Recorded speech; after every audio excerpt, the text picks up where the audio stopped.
तो आज हम ईसीजी का पार्ट 5 फिफ्थ पार्ट चालू करेंगे। तो हम अभी सेगमेंट्स के बारे में कुछ कुछ पॉइंट्स देखेंगे। तो सबसे पहले हम देखेंगे एसटी सेगमेंट के बारे में। तो एसटी सेगमेंट क्या होता है? तो ईसीजी में जहाँ पे क्यूआरएस कॉम्प्लेक्स खत्म होता है, उस वहाँ वो पॉइंट से लेके जहाँ पे टी वेव खत्म होता है, ये दोनों के बीच का जो गैप होता है या जो इंटरवल होता है, उसे हम क्या कहते हैं? तो उसे कहते हैं हम एसटी सेगमेंट। जैसे कि ये पी वेव है, ये क्यू आर एस कॉम्प्लेक्स है और ये टी वेव है। तो जहाँ पे क्यू आर एस कॉम्प्लेक्स खत्म होता है, वो पॉइंट को, वो कुछ ये पॉइंट है, ये पॉइंट को हम लोग क्या कहते हैं? तो ये पॉइंट को जे पॉइंट कहते हैं। कौन सा पॉइंट कहते हैं? जे पॉइंट। तो जे पॉइंट से लेके जहाँ पे टी वेव खत्म होता है, इसके बीच का जो इंटरवल होता है, उसे हम क्या कहते हैं? ST segment. अभी एसटी सेगमेंट के बारे में हमें काफ़ी कुछ जानना है, क्योंकि ये हमारे ईसीजी में काफ़ी यूजफुल रहता है हमारे लिए। तो सबसे पहले कि जो एसटी सेगमेंट, जैसे कि हमने देखा है, किस चीज़ को डिनोट करता है? तो ये वेंट्रिकुलर रिपोलराइजेशन को डिनोट करता है। तो टी वेव वेंट्रिकुलर रिपोलराइजेशन को डिनोट करता है। तो ये वेंट्रिकल्स के बारे में हमें कुछ कुछ आइडिया देता है। इसके बारे में सिग्निफिकेंस जानना क्या क्या है हमें? तो सबसे पहले ईसीजी में हमें देखना है कि एसटी जो होता है, वो अगर आइसो इलेक्ट्रिक लाइन में होता है तो वो नॉर्मल होता है। अगर वो आइसो इलेक्ट्रिक लाइन में होता है, स्ट्रेट लाइन होता है, तो वो नॉर्मल ईसीजी में वैसा पाया जाता है। लेकिन इसमें कंडीशन हो सकती है, एक तो एसटी एलिवेशन होता है और एक तो एसटी डिप्रेशन होता है। एक तो या फिर जो एसटी रहता है, एसटी सेगमेंट है, वो स्ट्रेट ना होते हुए थोड़ा सा एलिवेटेड होता है, या फिर वो डिप्रेस्ड रहता है, नीचे आया हुआ रहता है। तो इसके भी काफी सारे टाइप्स है, एसटी एलिवेशन और एसटी डिप्रेशन के। वो हम लोग आगे आगे देखेंगे कि उसका जो एलिवेशन है और डिप्रेशन है वो कैसा होता है। लेकिन अभी हम ये जानेंगे कि एसटी एलिवेशन और एसटी डिप्रेशन अगर मिले तो उसका हम लोग को डायग्नोसिस क्या कर सकते हैं हम लोग। तो सबसे पहला एसटी एलिवेशन। एसटी एलिवेशन हमें कब देखने को मिलेगा? तो एसटी एलिवेशन हमें एक्यूट एमआई में देखने मिलेगा। अभी एक्यूट एमआई क्या होता है? तो एक्यूट एमआई यानी कि मायोकार्डियल इंफ्राक्शन। एमआई का मतलब है मायोकार्डियल इंफ्राक्शन, यानी कि जो सेल्स में ब्लड सप्लाई पूरी तरह से बंद हो गया हो, कार्डियक सेल्स में ब्लड सप्लाई पूरी तरह से बंद हो गया हो, उसे हम कहते हैं एमआई। और एक्यूट एमआई यानी कि कुछ घंटे पहले ये हुआ होगा, एक्यूट फेज में, यानी कि 2 से 3 घंटा या 6 घंटे के 6 घंटा ही हुआ हो, तो वो फेज को हम लोग बोलते हैं एक्यूट एमआई। उसके बाद आता है प्रिंजमेटल एंजाइना, उसमें हमें एसटी एलिवेशन देखने मिलता है। और पेरिकार्डाइटिस में मिलता है, यानी कि कार्डाइटिस यानी इन्फ्लामेशन, और पेरी मतलब जो आउटर वॉल होता है उसका इन्फ्लामेशन अगर होता है हार्ट का, तो उसे हम कहते हैं पेरिकार्डाइटिस। इसके बारे में डिटेल में हम आगे देखेंगे। सिर्फ हमें इतना याद रखना है कि एसटी एलिवेशन इन कंडीशन में देखने को मिलता है। दूसरा एसटी डिप्रेशन। एसटी डिप्रेशन के भी काफी सारे टाइप्स होते हैं, वो भी हम आगे देखेंगे जैसे जैसे हम डिजीज के बारे में पढ़ेंगे तब। लेकिन एसटी डिप्रेशन हमें किस किस फेज में देखने को मिलता है? तो सबसे पहला होता है अंजाइना पेक्टोरिस। तो अंजाइना पेक्टोरिस क्या होता है? तो अंजाइना यानी कि पेन होता है, पेक्टोरिस यानी कि मसल है, जो चेस्ट का एक मसल है, उसे पेक्टोरिस कहते हैं। तो पेन अगर होगा चेस्ट में तो उसे हम क्या कहेंगे? Angina pectoris. तो उसमें एसटी डिप्रेशन देखने को मिलता है। मायोकार्डाइटिस में मिलता है। मायोकार्डाइटिस यानी कि मिडल लेयर जो हार्ट का रहता है, मिडल लेयर जो प्रोटेक्ट करता है मायोकार्डियम, उसका इन्फ्लेमेशन होता है, तो उसे मायोकार्डाइटिस कहते हैं। और एक डिजिटलिस इफेक्ट। डिजिटलिस एक टाइप का ड्रग होता है, उसके इफेक्ट की वजह से भी एसटी डिप्रेशन देखने को मिलता है। इसके बारे में हम डिटेल में आगे आगे एक एक डिजीज के बारे में पढ़ेंगे, तो आपको और भी ज़्यादा क्लियरिटी आती जाएगी इस चीज़ में। तो अभी तक हमने एसटी सेगमेंट के बारे में पढ़ा। दूसरा हम आरआर इंटरवल के बारे में देखेंगे। तो आरआर इंटरवल के बारे में हमने पहले भी काफ़ी ज़्यादा चीज़ें जानी हैं कि आरआर इंटरवल कैसे देखा जाता है। तो जैसे कि हमने P Q R S T बनाया, इसके आगे भी एक P Q R S T बनाएंगे। तो 2 कंजिकेटिव आरआर वेव के बीच का जो इंटरवल होता है उसे हम क्या कहेंगे? RR interval. आरआर इंटरवल हमें कैसे काम आता है? तो आरआर इंटरवल से हमको हार्ट रेट के बारे में पता चलता है। इसके बारे में हार्ट रेट के बारे में पता चलता है, जो कि काफ़ी ज़्यादा इम्पॉर्टेंट है। तो हार्ट रेट कैसा होता है? 2 चीज़ होता है, एक तो हार्ट रेट रेगुलर होता है और एक तो इरेगुलर होता है। रेगुलर हार्ट रेट के बारे में मैंने आपको फॉर्मूला बताया था कि 1500 upon number of small square between 2 RR interval. 2 RR interval के बीच में नंबर ऑफ स्मॉल स्क्वायर गिनते हैं और 1500 से उसको डिवाइड करते हैं, या फिर हम उसको लिख सकते हैं 300 upon number of large square between the two R interval. समझे? 1500 divide by number of small square between two consecutive R wave, या फिर 300 divide by number of large square between two consecutive R wave. ये regular heart rate अगर होगा, regular beats आते रहेंगे तो उसके ऊपर हम हार्ट रेट इस फॉर्मूले से निकाल सकते हैं। दूसरा है इरेगुलर। अभी इरेगुलर से पहले हम एक चीज देखेंगे, जैसे कि एक एग्जांपल हम देख लेंगे। तो आपकी स्क्रीन पे एक ईसीजी आएगा, वो ईसीजी पे आप अगर देखोगे तो दो आर इंटरवल के बीच का जो गैप है वो 20 है, 20 स्मॉल स्क्वायर्स है। तो जैसे मैंने बताया, हम ये फॉर्मूला लगा के अगर निकालेंगे तो कैसा है, 1500 है, उसको डिवाइड करेंगे नंबर ऑफ स्मॉल स्क्वायर, तो नंबर ऑफ स्मॉल स्क्वायर कितना है, तो 20 है। तो 1500 को हम लोग 20 से डिवाइड करेंगे तो वैल्यू आएगा 75 पर मिनट। तो जो हमारे पास अभी जो ईसीजी है उसका जो रेट है वो है 75 पर मिनट, इस फॉर्मूले से निकाल सकते हैं। दूसरा चीज, इरेगुलर के बारे में बहुत पढ़ेंगे। अगर जो बीट्स आते हैं वो एक स्पेसिफिक इंटरवल पे नहीं आते, इरेगुलर है, कभी ज़्यादा टाइम पे आ रहा है, कभी कम टाइम पे आ रहा है, तो उसमें हार्ट रेट कैसे देखेंगे? तो हार्ट रेट देखने के लिए उसका फॉर्मूला है number of R in 4 seconds multiply by 15। Number of R मतलब आर वेव कितने हैं 4 सेकेंड्स में, कितना आता है। 4 सेकेंड्स का मतलब होता है 20, 4 सेकेंड का मतलब क्या होता है, तो 20 लार्ज स्क्वायर,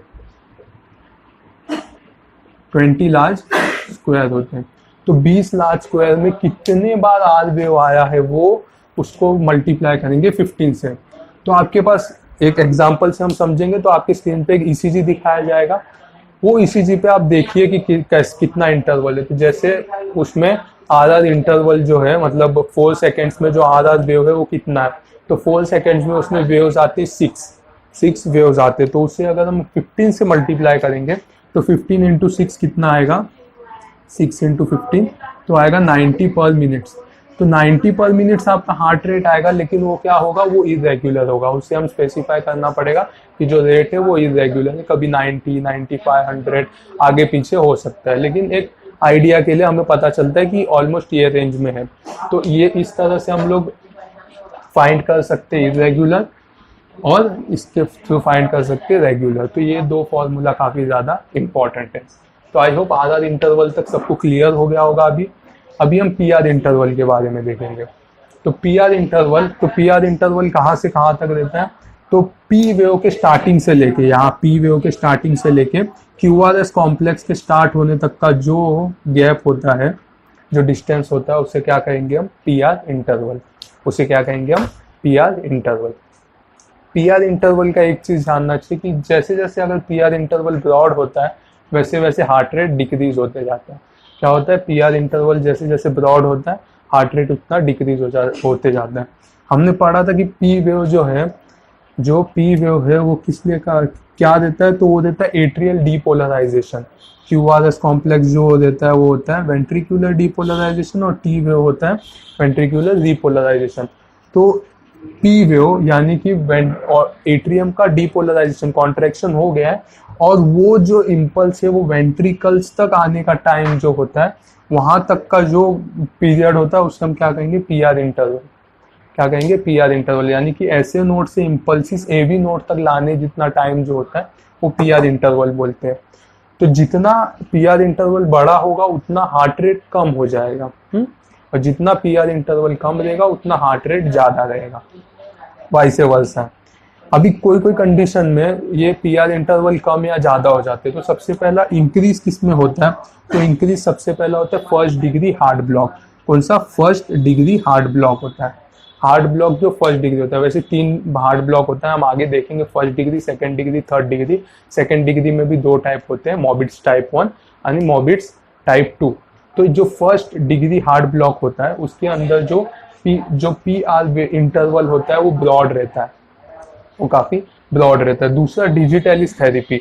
डिजिटलिस जैसे कि मैंने बताया कि एक टाइप का ड्रग होता है, इसके यूज करने की वजह से भी जो पी आर इंटरवल है वो ब्रॉड होते जाता है। तो इसके बारे में भी हम आगे आगे पढ़ेंगे। फिर कम किस में होता है, तो कम होता है WPW सिंड्रोम में। किसमें होता है? WPW सिंड्रोम में। इसके बारे में भी हम डिटेल में देखेंगे।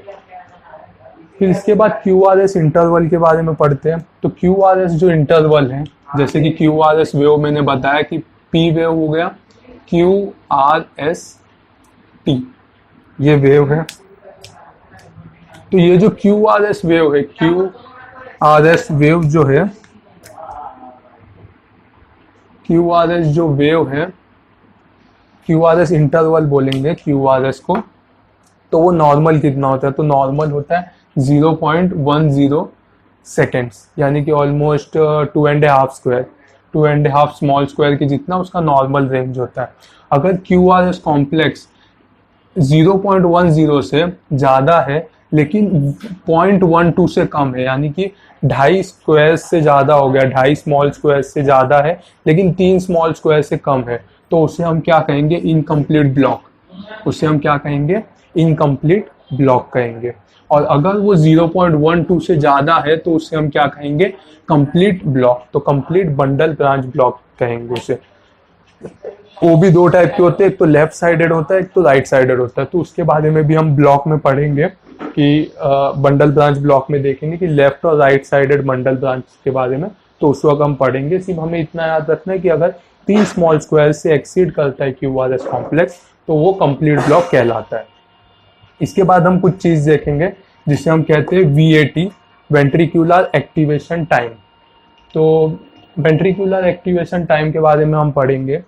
तो वो जैसे कि जो करंट होता है, जो इम्पल्सिस होता है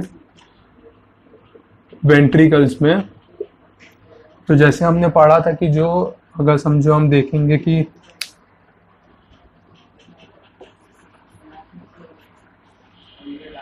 अगर हम देखेंगे कि हमारा ये हार्ट है, जैसे कि हमने पहले भी काफ़ी बार पढ़ा है हार्ट का, तो जब वेंट्रिकल्स में जो इम्पल्सिस जाता है तो सबसे पहले एंडोकार्डियम का कॉन्ट्रैक्शन होता है, कॉन्ट्रैक्ट होती है एंडोकार्डियम, और उसके बाद जो आउटर सरफेस है एपिकार्डियम वो कॉन्ट्रैक्ट होना चालू होता है। ये तो सबको पता है, ये हमने पहले भी डिस्कस किया है। तो वेंट्रिकुलर एक्टिवेशन टाइम क्या होता है? तो जब Q वेव का स्टार्ट होता है वहां से, जो अगर टाइम देखा जाए वहां से लेके R वेव जब पीक पे पहुंच जाता है उसके बीच का जो टाइम होता है उसे हम क्या कहेंगे? Ventricular activation time. यानी कि Q वेव जहां से स्टार्ट हो रहा है वहां से लेके R वेव, जहां पे R वेव का 2 पॉइंट मीट होता है ऊपर, ये R वेव का पॉइंट, इसके बीच का जो गैप होता है इसे हम क्या कहेंगे? Wait, ventricular activation time. तो इसका नॉर्मल रेंज कितना होता है? तो नॉर्मली V1 V2 में इसका रेंज होता है 0.3 सेकेंड, यानी 0.03 सेकेंड। 0.03 सेकेंड का मतलब होता है कि एक स्मॉल स्क्वायर से भी कम होता है। और V5 V6 में 0.05 सेकेंड होता है, यानी कि एक स्मॉल स्क्वायर से थोड़ा सा ज़्यादा होता है। तो ये हमें सिर्फ इतना ध्यान में रखना है कि वेट किसे कहते हैं। तो वेंट्रिकुलर एक्टिवेशन टाइम मतलब Q वेव स्टार्ट होता है वहां से लेके R वेव का पॉइंट जहाँ पे है, पीक जहाँ पे है, उसके बीच का जो गैप होता है उसे कहते हैं। उसका नॉर्मल रेंज पता होना चाहिए अपने को। और वेट अगर इंक्रीज होता है तो किस में इंक्रीज होता है? तो अनट्रीटेड हाइपरटेंशन में इंक्रीज होता है। कभी भी अगर हाइपरटेंशन है, अनट्रीटेड है, तो उसके अंदर जो वेट है वो उसका वैल्यू जो है वो इंक्रीज होता है, यानी कि जो ये वैल्यू है इससे ज़्यादा बढ़ जाता है। इसके बाद हम QT इंटरवल के बारे में पढ़ेंगे। तो QT इंटरवल क्या होता है? तो QT इंटरवल मतलब स्टार्ट Q वेव का जहाँ से स्टार्ट होता है वहां से लेके जहाँ पे T वेव खत्म होता है, इसके बीच का जो गैप होता है उसे हम क्या कहेंगे? इंटरवल को कहेंगे QT इंटरवल।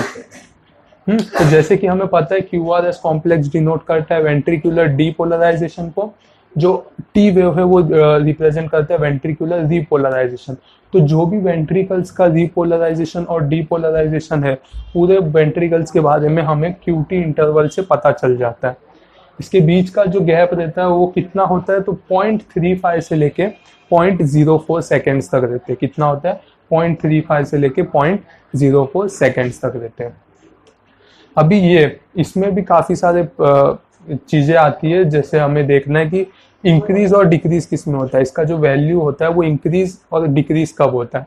तो इंक्रीज किस में होता है, अगर कैल्शियम का अमाउंट कम होगा, कैल्शियम का अमाउंट कम होगा जिससे हम कहते हैं हाइपोकैल्सीमिया, तो उसमें इसका जो इंटरवल होगा वो काफ़ी इंक्रीज हो जाएगा, क्योंकि कैल्शियम कम है तो काफ़ी स्लो प्रोसेस हो जाएगा उसका कॉन्ट्रैक्शन का, कॉन्ट्रैक्शन का प्रोसेस स्लो हो जाएगा, तो उसकी वजह से ये लेंथ बढ़ जाएगा। दूसरा है पोटेशियम, पोटेशियम की कमी होना। तो जैसे कि आपने अगर मेरा फर्स्ट वीडियो देखा होगा तो मैंने पोटेशियम के बारे में भी बताया था, इनफ्लक्स और आउटफ्लक्स कैसे होता है। तो अगर पोटेशियम का अमाउंट कम होगा तो जो इसका पोटेशियम का अमाउंट कम होने की वजह से जो क्यूटी इंटरवल है वो काफ़ी बढ़ जाएगा। फिर लास्ट में आएगा क्यूनिडिन थेरेपी। क्यूनिडिन थेरेपी एक टाइप का ड्रग होता है, ये ड्रग के देने से भी क्यूटी इंटरवल बढ़ जाता है। इसके बारे में भी हम आगे अपना डिसऑर्डर्स में पढ़ेंगे। फिर शॉर्टन कब होता है, क्यूटी इंटरवल छोटा कब हो जाता है, तो अगर कैल्शियम कम है तो बढ़ जाता है क्यूटी इंटरवल, अगर कैल्शियम बढ़ जाता है तो क्यूटी इंटरवल क्या होता है, तो वो शॉर्ट हो जाता है, क्योंकि कॉन्ट्रैक्शन फटाक से होने की वजह से क्यूटी इंटरवल कम होता है जब कैल्शियम ज़्यादा रहता है।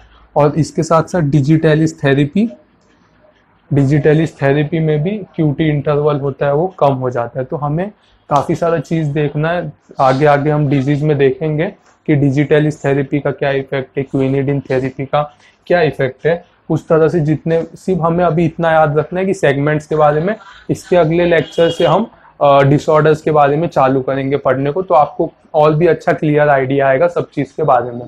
तो अभी सिर्फ आपको अभी तक के लिए इतना ही याद रखना है, नेक्स्ट लेक्चर से हम लोग डिसऑर्डर के बारे में स्टार्ट करेंगे। Thank you.